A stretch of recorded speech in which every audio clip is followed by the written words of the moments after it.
I want to give my testimony of how God healed me and delivered me from the cold hands of death. Sometime in 2022, I was still in blood, and it continued until November. I went to see the doctor. They recommended I do a colonoscopy and endoscopy. The colonoscopy and endoscopy was done, but nothing was found. But the doctor recommended that I change my diet, which I did. But the blood did not stop. Rather, it increased. In 2024 February, I had running stomach and I collapsed. I was rushed into the hospital, I was revived, and I was billed for another colonoscopy in February. When I went in for the colonoscopy in February, the doctor that did the initial colonoscopy in 2022 told me that I had just done a colonoscopy and that a colonoscopy can only be repeated after 5 years. But the other doctor insisted that the colonoscopy be done. So that colonoscopy, immediately he started the colonoscopy, he screamed, "What is this?" And I asked him what it was. He said, oh, he just saw some things that they would just scrape it out and take it for biopsy. So they saw those things in the rectum and further down in the colon. They scraped all and they told me they were going to take it for histology and biopsy. So the histology and biopsy was done. They discovered that I had, let me read exactly what was written: rectal cancer with pelvic and distant metastasis in the rectum. So I was sent for a CT scan.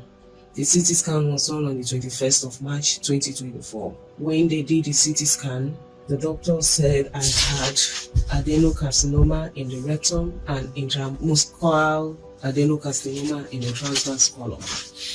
He also said that there was a cirrhosis of inferior articular degenerative disc disease in my L4 and L5.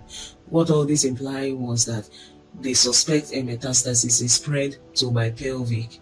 As at that time, I was having a lot of pain whenever I wake up from the bed. Whenever I sit or lie down, I'll be having a lot of pain to stand and all that.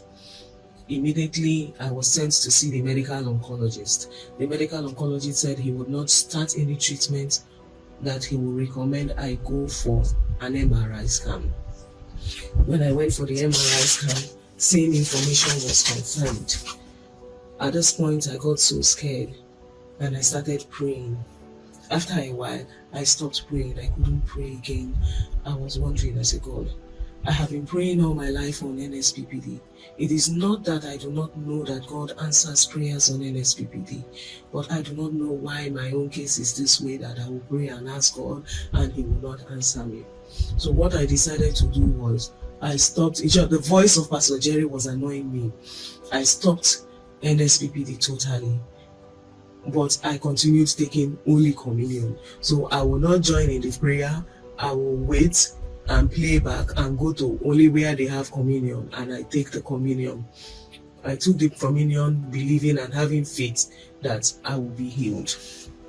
So when I went to the MRI scan to the medical oncologist, the medical oncologist still said that he was not satisfied, that I should go further for a PET scan.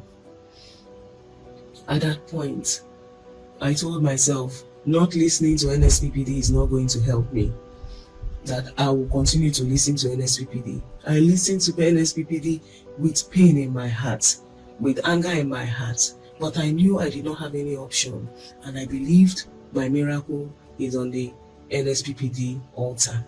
So I continued listening to NSPPD.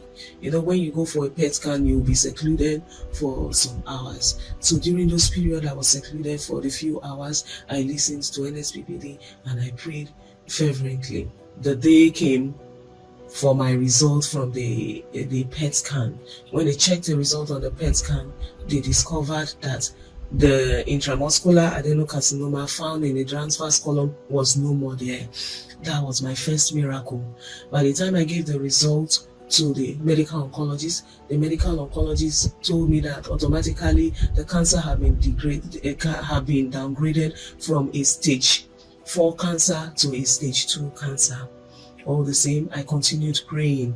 One of those days, while I was taking my daughter to school, Pastor Jerry made mention of my case. That was the first time I heard about it. He said, cancer of the colorectal cancer, you are healed. Colorectal cancer, colorectal cancer, colorectal cancer.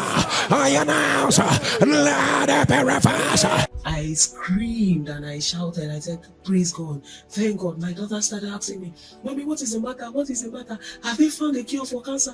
They found a cure for cancer. I could not even answer her. After 6 weeks, I was expected to go back for another colonoscopy. By the time I went back for a colonoscopy, the doctor said that they did not see anything. There was no mass there any longer, but that is not exonerating me from anything. That I will have to go for another CT scan so that I'll be confirmed cancer free. I told them there was no problem, but I know that my God has healed me, and what He has done He will make permanent. 6 weeks afterwards, that was sometime in September, I went back for the CT scan. When I got there for the CT scan, they told me I should write all the surgeries I've written. I have done everything I wrote. They did the CT scan, they checked me. I asked the doctor, what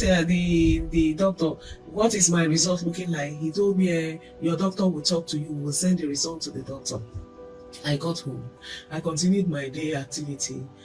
Then the call came from the scanning room, and they asked me, Madam, why did you not tell us that you did a surgery? I said, but I did a surgery. I told you I did a surgery in 2023. They said, no, it is not that surgery in 2023. You did a surgery recently. The mass have been cut off from you. I screamed and I shouted, what God cannot do does not exist. God has healed me. He said, okay, I will talk to you later. He cut the call. I screamed, I rolled on the floor, I thanked God, and I said, God, you have healed me. My result was sent to the doctor. I was told I had to see the doctor for his response. So I went back to see the doctor. The doctor looked at the result. He looked at me. He was looking at his computer. He now said, I am just looking like a fool, because what I have before me, it is not even close to what I saw before. He was the same doctor I saw in 2022. Same doctor I saw in 2024. He said, this does not look like your result. It was as if a surgery was done on you. I just thank God. I thank God for healing me. I thank God for being my God.